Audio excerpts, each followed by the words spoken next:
My younger sister became very ill when I was in junior high. And for a long time, we didn't know exactly what was wrong with her. And she went from one doctor's appointment to another, and no one could figure it out. She couldn't go to school, she couldn't participate in sports, and for our entire family, our lives came to a halt because she was so sick.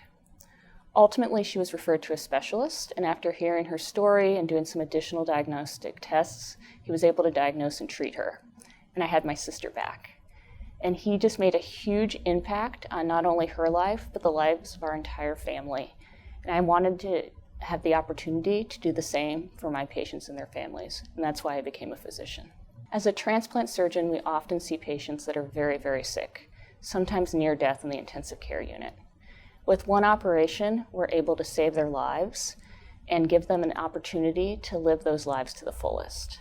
My favorite part about being a transplant surgeon is when I get to see those patients back months to years after their transplant and hear all of the wonderful things that they've been able to do.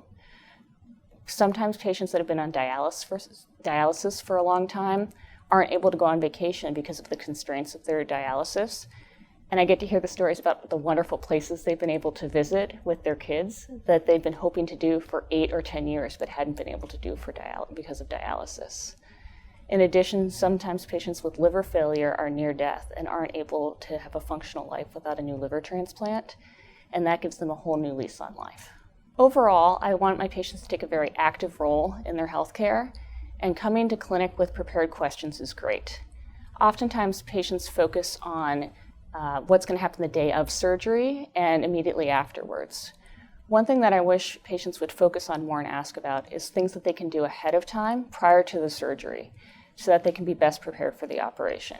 Sometimes it's improving their nutrition status, being physically active, and sometimes weight loss can be appropriate in preparing for surgery.